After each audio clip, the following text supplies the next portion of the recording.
Tignan nyo guys kung paano ko ginawa ito. Pagkatalon ko, diretso agad ako, naglakad ako, tapos lumangoy agad ako. Tapos ng paglangay ko, tatalon agad ako, tignan nyo. Pagkatalon ko, yan. O, nautog pa ako.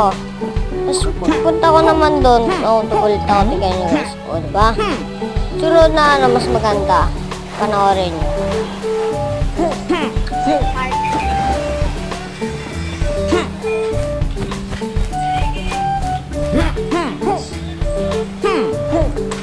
Yan na guys, pataas na ako. Tignan mo na ako, diba guys? Yan na. Pataas ako, tignan nyo gagawin ko. Ito. Tignan natin. Yan na. Pupunta ako doon sa blue. Ano ko niyan, tatalon ako. Tatalon.